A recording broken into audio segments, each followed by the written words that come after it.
porque la madre decía que no sé qué, que se iba a pervertir, porque claro, nosotros de allí marchábamos a Madrid, y de Madrid, pues, donde cayese, a Sevilla, a Marbella, Barcelona, donde fuese. Mi madre ponía como condición que tenía que ir a misa todos los domingos. Entonces fue cuando nos puso la condición esa de que, de acuerdo, pero que había que llevarlo todos los domingos a misa. Y entonces empezamos a hacer turnos, porque claro, tú date cuenta que nosotros trabajábamos por la tarde en una sala y por la noche en un cabaret, o sea, en el Lluvia o el Pasapoga, y por la tarde en una sala de juventud. Y claro, había que hacer un esfuerzo para levantarse uno con él y llevarlo a misa.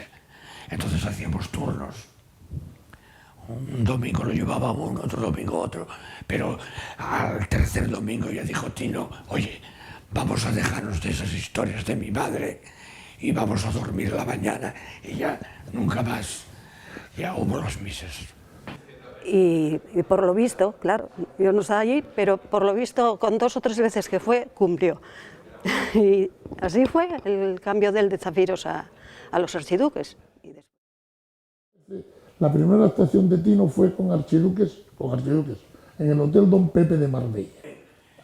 La primera actuación que tuvo, yo le empujaba con el mástil de la guitarra. Cuando cantaba Yo soy aquel, sí, no, La noche. La noche. La noche. Le empujaba porque tendía a refugiarse con el resto del grupo, y yo le ponía la guitarra en la espina, en la espalda, para impedirle que retrocediese. Así fue cogiendo y ganando la confianza. La verdad es que enseguida se sintió como pez en el agua, claro. Y como Tino llevaba la música dentro, a los 2 días ya había perdido ese temor. Hizo la incorporación a Tino con los archiduques, fue extraordinaria, claro, era un estilo que marcó en la época, y yo creo que la gente debería estudiar sobre todo Nola Ames y Lamento de Gaitas para que veas que es un estilo diferenciado a muchos grupos, como sonaban aquellos años. Me llamaba muchísimo la atención el descaro que tenía Tino al cantar. O sea, se comía el mundo, rompía absolutamente todos los moldes de lo que estaba establecido. Pero es que Tino se lanzaba y caminaba entre el público y cantaba, y luego tenía una enorme tesitura de voz. Era algo impresionante cómo de una nota baja subía. Digo, ¿cuándo va a respirar? Tenía una potencia pulmonar impresionante. Yo recuerdo cuando vi por primera vez a Tino Casal, que acababa de entrar con ellos y tal, ¿no? A mí me pareció un estratosférico, ¿no? Un tío de otro mundo, ¿no? Un tío que con 17 años iba maquillado, ¿no? Y, hostia, ¿esto qué es? ¿No? Era muy excepcional, ¿no? En ese sentido, ¿no? Y las primeras grabaciones de Tino canta como Dios. O sea, la gente a los 18 años no canta así. O sea, él cantaba muy bien ya. Ya con la incorporación, ya casi desde el principio, con Tino Casal, que entre otras muchas cosas que ya sabemos todos, es un auténtico animal de escena, un señor que cuidaba mucho lo que era la puesta en escena, el vestuario, ahora diríamos el estilismo. En aquella época yo creo que ni se había inventado el término, pero él, y así lo reconocen todos los miembros de los archiduques, que los ponía firmes y dice, vamos a dejar la corbatita y el traje y vamos a empezar a vestirnos de colores, y tú vas así, te pones así, o sea, y ellos además, yo creo que encantados de la vida se dejaban guiar por Tino Casal, que siempre fue, como todos sabemos, un artista total, y la parte, digamos, de la presentación de un grupo, de la puesta en escena, lo cuidaba al detalle. Que Tino, como siempre, que era un hombre que perdón con la expresión, cagaba ideas cada 3 segundos, pues vio los 2 bombos y dijo, archiduques. Bum, en uno, psicodélicamente, con letras psicodélicas, puso el archi y en el otro duques. A mí me fastidió una Fender Jaguar, porque me la pintó toda psicodélica, pero luego no le gustó cómo había quedado y me la metió en una bañera con agua para ver si podía quitar la pintura. Y la guitarra, se la jodió. adiós. ¿Cómo fue el cambio? Yo creo que nosotros teníamos algo dentro que nos llevó a distinguirnos rápidamente y a ponernos como un grupo que dejó de ser de provincias para asumir ya otro papel con conocimiento de causa. Y fue concretamente todo lo relacionado con el mundo del marketing y la estética. La estética la buscábamos de tal manera que huíamos de la tradicional disposición en un escenario de los grupos del momento. Quiere decirse, batería atrás, el órgano en una esquina, adelante el cantante. Nosotros éramos 6 y los 6 estábamos en línea. Los 6 en línea, los 6 éramos protagonistas del espacio común. 3 guitarras con 3 micrófonos, Tino a continuación, la batería a continuación y el órgano a continuación. Y introdujimos en la música española de la época un elemento que era muy difícil, y se siente muy difícil, prueba de ello es que hay muy pocos grupos que frente o con la ayuda de los instrumentos, la boca jugase un papel fundamental. De forma manera que en este caso Tino Casal, cuando cantaba, cantaba arropado por 5 voces. Había 5 voces detrás haciendo los coros y arropando la voz del single, del cantante.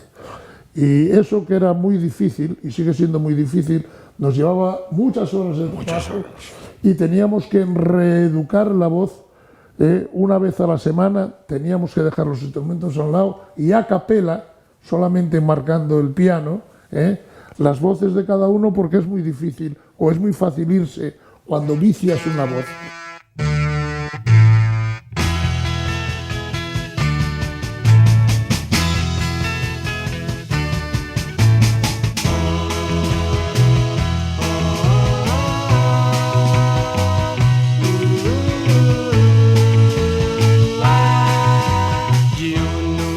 Bueno, Armando, otro factotum.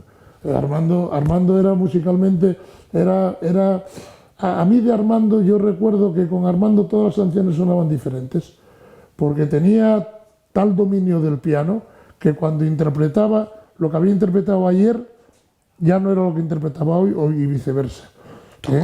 Porque tenía una capacidad de improvisar que era impresionante. Bueno, pues mira, fue una aventura porque yo con 16 años para 17 terminé mi carrera de piano y me vine a Madrid. Y aquí empecé desde abajo, empecé tocando con orquestas en todos los sitios y en sitios de alterne, que para mí, fíjate, un niño de 16 años en un mundo, en el Pasapoga y en el Julia y todo esto, pues para mí era alucinante, era una aventura maravillosa, ¿no?, en la música. Y entonces un día estando tocando me pasaron una tarjeta muy historiada y entonces pues con una coronita y dije yo, bueno, ¿esto qué es? Los archiduques y tal. Entonces me querían hablar conmigo, hablé con ellos, que iban a grabar el disco con Columbia, Lamento de Gaitas, lo habían oído, que quería formar parte de ellos, y yo dije que sí. Y así empezó todo. Había sido Linda Meredith, que nos dieron varios temas Sí. para incorporar al tal. Entonces, de todos los que escuchamos, el que más nos gustó a todos fue el Lamento de Gaitas. El Lamento de Gaitas. Entonces fue cuando empezaron a trabajar sobre él, para adaptar la letra. Es más, en esa canción, que es una nana, dicen, es una nana de autor anónimo, la gaita no está. La gaita es una de las ideas que tiene Tino y Pedro para incorporar la gaita durante todo el tema. Durante todo el tema. El problema de incorporar la gaita fue que la gaita asturiana, que no la pudimos incorporar, tiene menos registros cromáticos que tiene una gaita, en este caso escocesa, que tiene mucho más registro sonoro.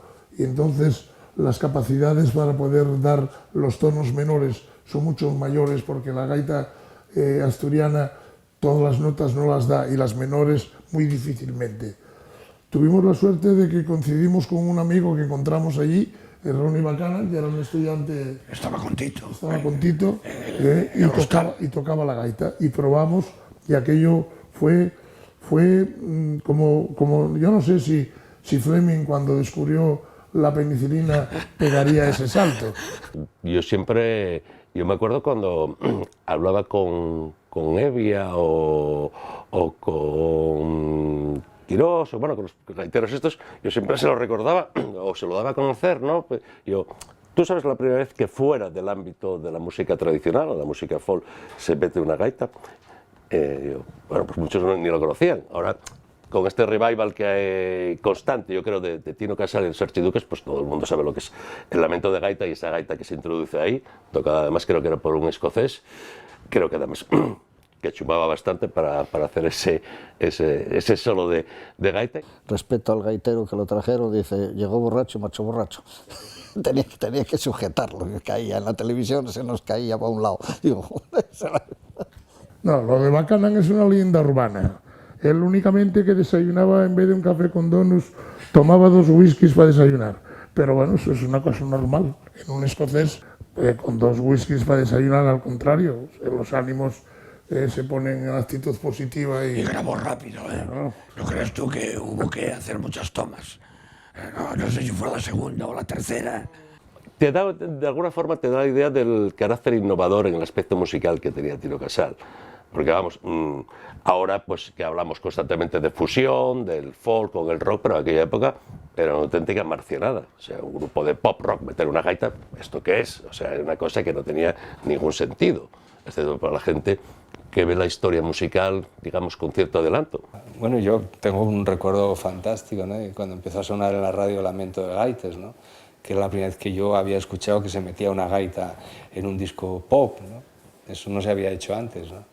Y fue una alegría, aparte que estaba muy bien hecho y tuvo mucho éxito, ¿no? Sí, la verdad es que el Lamento de Gaitas, que es uno de los grandes, bueno, el gran éxito sin duda alguna de Archiduques, era una versión, no era un tema propio y original, pero ellos lo hicieron propio justo con una primero cantándolo en castellano, que evidentemente era ya una adaptación bastante interesante, y luego metiendo una gaita, lo que en aquel momento era muy complicado, porque hasta muchos años después, el problema es que no generó escuela, porque hasta muchos años después, hasta que Manolo Quirós decide, junto con René de Cupó, darle a la gaita una dimensión más poppy, más rockera, con arreglos más electrónicos, más de batería, bajo, etcétera, etcétera, la gaita era un instrumento, hombre, no marginal, pero sí destinado a un público muy concreto, a una escena muy concreta, que era la escena del folk, ni siquiera del folk, de la escena de la música popularona que había por ahí, ¿no? Sin embargo, los Archiduques no tienen ningún inconveniente en una canción que se llama Lamento de Gaitas, en hacer el solo, en vez de con una guitarra eléctrica o con un teclado, que era lo habitual, hacerlo con una gaita. Aquello sorprendió muchísimo, yo creo que contribuyó a hacer que la canción fuera más original, que la gente se sorprendiera del timbre de una gaita en un tema pop, lo que era inaudito en aquel momento, y que sí que sirvió también para demostrar a mucha gente, aunque luego no siguiera en la escuela, de que la gaita era un instrumento que se podía fusionar con otros géneros musicales. Y además yo creo que Lamento de Gaitas, insisto, siendo una versión, es la típica versión que tú escuchas el original y te gusta más la versión, porque la versión es muchísimo más acorde con lo que se necesita para una canción pop que el tema original. Y yo creo que es el mérito de los Archiduques, es hacer una canción que no es suya, hacerla suya, y eso tiene mucho mérito.